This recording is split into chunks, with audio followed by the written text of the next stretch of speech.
Russell viper সাপ চলে আসছে মাননীয় স্পিকার। কিন্তু এই সরকারে দেখা যাচ্ছে বিভিন্ন জায়গায় রাসেল ভাইপার আছে, কে সাপরে ধরবে মাননীয় স্পিকার? আমরা তো যখন মাছ ধরতে বসি কতদিন দেখি সাপ যাচ্ছে। আমি যেখানে বসতাম তার নিচেই একটা পুকুর, ওর মধ্যে বেশ ভালো মুখ বের করে এত বড় একটা সাপ। কই কোনদিন আমাদের কাটে নিত? চারদিকে রাসেল ভাইপার সাপের চড়াচড়ি। একদিকে ব্যারিস্টার সুমন ভাই সংসদ ভবনে রাসেল ভাইপার নিয়ে অনেক কিছু বলতেছে, অন্যদিকে কিন্তু আমাদের প্রধানমন্ত্রী শেখ হাসিনাও রাসেল ভাইপার সাপটিকে নিয়ে অনেক কিছু বলছে এবং রাসেল ভাইপার সাপ সম্পর্কে অনেক নতুন তথ্য দিচ্ছে। দর্শক শ্রোতা, ব্যারিস্টার সুমন ভাই সংসদ ভবনের মধ্যে রাসেল ভাইপারকে নিয়ে কি এমন কথা বলছে এবং কার সাথে সে রাসেল ভাইপারকে তুলনা করছে, এটা কিন্তু আপনারা দেখলে অবাক হয়ে যাবেন। সে কিন্তু অনেক নেতা কর্মীদের সাথে রাসেল ভাইপার সাপের তুলনা করতেছে। গাইস, প্রথমে আপনারা ব্যারিস্টার সুমন ভাইয়ের এই বক্তব্য দেখেন, তারপর কিন্তু আমাদের প্রধানমন্ত্রী কি বলতেছেন রাসেল ভাইপার সাপ সম্পর্কে এইটাও দেখাবো। রাসেল ভাইপার সাপ চলে আসছে মাননীয় স্পিকার। এই সাপ আসার কারণে সরকারে যখন সাপ আসে প্রকৃতিতে বেজি থাকে, এই বেজি করে কি সাপরে নিয়ন্ত্রণ করে। কিন্তু এই সরকারে দেখা যাচ্ছে বিভিন্ন জায়গায় রাসেল ভাইপার আছে, কিন্তু বেজি ওই পরিমাণ নাই যে এই সাপরে ধরবে মাননীয় স্পিকার।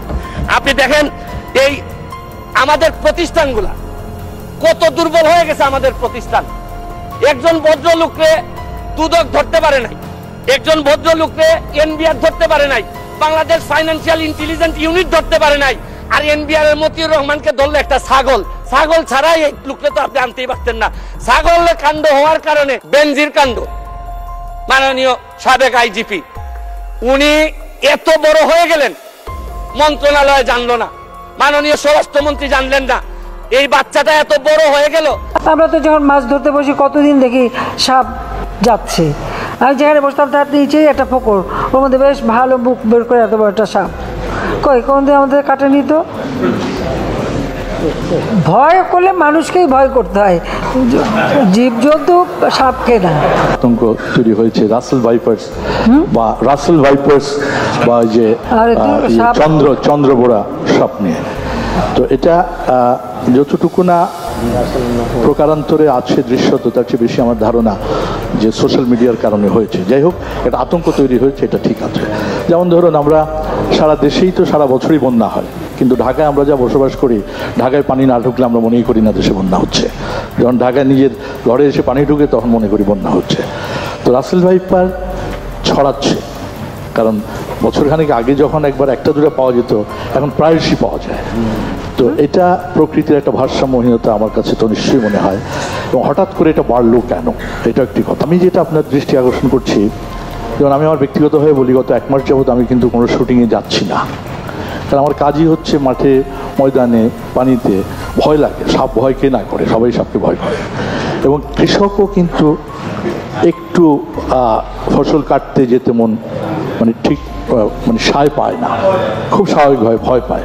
তো এই বিষয়টি আপনি একটু দেখবেন, কারণ আপনার মন্ত্রণালয়গুলো সবাই বক্তব্য রেখেছে, কিন্তু এটাকে একেবারে এভাবে ছেড়ে দেওয়াটা আমার মনে হয় ঠিক না। একটু কি করবেন কি না, সচেতনতা তৈরি করাটাই তো এখানে প্রধান। অবশ্যই সচেতনতা তৈরি করাটা এখানে প্রধান, কারণ শুনে এটা তো পরিবেশের ভারসাম্য রক্ষার জন্যই জীবজন্তু, তাই না? অবশ্যই মেরে ফেলছে, এটা তো ঠিক না। এটা আর কিছু না, যারা চলে তারা একটু সতর্ক হয়ে চলতে হবে। আর আমি একটা জিনিসে বিশ্বাস করি, সেটা হলো জীবজন্তু, পশু, সাপ যাই বলেন, এরা কিন্তু খামাখা কোনো দিন কোনো মানুষকে আক্রমণ করে না, যদি না তারা ভীত হয়ে যায় বা আক্রান্ত হবার ভয় থাকে। তাছাড়া তারা কিন্তু কোনো দিন কারো ক্ষতি করে না। এটা আমার নিজের দৃঢ় বিশ্বাস এবং এটা আমি নিজেও দেখেছি। আমরা তো যখন মাছ ধরতে বসি কতদিন দেখি সাপ যাচ্ছে। আমি যেখানে বসতাম তার নিচেই একটা পুকুর, ওর মধ্যে বেশ ভালো মুখ বের করে এত বড় একটা সাপ। কই কোনদিন আমাদের কাটে নিত? আর কিছুদিন সুযোগ পাইলে পুরা গোপালগঞ্জ কিনে ফেলতেন এই বেনজির সাহেব। তারপরে এইটার দায় এই মন্ত্রণালয় এড়াইতে পারে না মাননীয় স্পিকার। এখন আপনারা কালো টাকা সাদা করবেন, আমার কোনো অসুবিধা নাই। যদি মনে করেন টাকা রয়ে গেছে, কিছু টাকা জমানো বা বিভিন্ন অলস টাকা রয়ে গেছে, এটারে সাদা করবেন, কোনো অসুবিধা নাই। কিন্তু এই সাদা করার মধ্য দিয়া বেনজির আর মতিউরের টাকাও যদি সাদা হয়ে যায়, আর এদের ভবিষ্যৎ প্রজন্ম উত্তরাধিকার, আদর্শের উত্তরাধিকার যারা, তাদের টাকাও যদি সাদা হয়, তাহলে এই সময় শেষ। টাকা পাচার এই সরকারের বড় একটা সমস্যা। টাকা পাচার ঠেকানো যাচ্ছে না। আপনি দুর্নীতি করলে তো অর্থনীতিতে নিয়ে আসা যায়, টাকা পাচার হয়ে গেলে যে দেশে যায় এই দেশের অর্থনীতির বাজেট হয়ে যায়। আরে আমরা বঙ্গবন্ধুর খুনিরে আনতে পারি না, আর টাকা পাচার করে এই টাকা ফেরত আনবো কিভাবে? এইটা একটা বড় পাচার করে আমাদের বাজেট সংকুচিত হয়ে যাচ্ছে মাননীয় স্পিকার। বাজেটে ঋণ দিয়ে উন্নয়ন ব্যয় মিটানো হবে, 2.5 লক্ষ কোটি টাকার লোন নেওয়া হবে, 1.5 লক্ষ প্রায় নেওয়া হবে হচ্ছে গিয়ে ব্যাংক থেকে। আমি মাননীয় প্রধানমন্ত্রী থাকলে বলতাম যে এমপি হওয়ার পর একটা গাড়ি কিনছি 1 কোটি টাকা দিয়ে, 50 লক্ষ টাকা লোন নিছি সাউথ ইস্ট ব্যাংক থেকে। এই লোন আর লোনের যে ইন্টারেস্ট, এটার কারণে রাতে ঘুম আসে না। মাননীয় প্রধানমন্ত্রী যে কিভাবে ঘুমাবেন এটা একমাত্র উনি জানেন। প্রায় 2.5 লক্ষ কোটি টাকার ঋণ উনার মাথার উপরে থাকবে সব সময়। আমি আরেকটা জিনিস বলতে চাই মাননীয় স্পিকার, আমাদের বড় চাপ ফরেন রিজার্ভ কমে যাওয়াটা একটা বড় চ্যালেঞ্জ।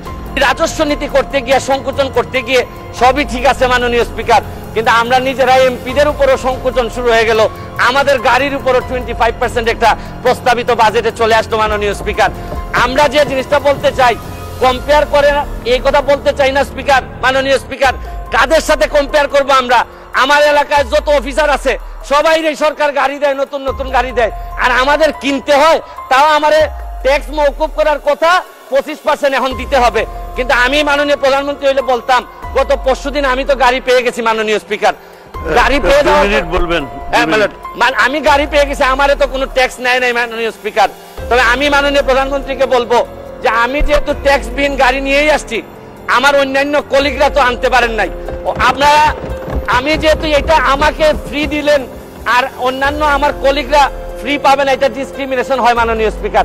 তারপরে আমি মহান সংসদে বলে দিচ্ছি, তারপরে যদি মনে করেন দেশের স্বার্থে 25% নিবেনই আমাদের উপর, যতই কষ্ট হোক, মানবতার মা উনি, উনার বিরুদ্ধে আমরা কোনো কথা বলতে পারবো না। হয়তো উনি দেশের স্বার্থেই বলেন, তারপরে বলবো যদি উনি নিশ্চিত নিতেই চান, তাহলে আমার টাকাটা আমি কথা দিচ্ছি যে উনি যেদিন বাজেট পাস করবেন এই 25% টাকা আমি নিজে নিয়ে এনবিআর এর কাছে দিয়ে আসবো মাননীয়। আপনারা তো দেখলেন যে ব্যারিস্টার সুমন ভাই কিন্তু সংসদ ভবনের মধ্যে রাসেল ভাইপারকে নিয়ে অনেক তুলনা দিচ্ছে, এবং সে কিন্তু এইটা বলতেছে যে আমাদের দেশটা কিন্তু অনেক আতঙ্কের মধ্যে রয়েছে এই বিষাক্ত সাপ থেকে।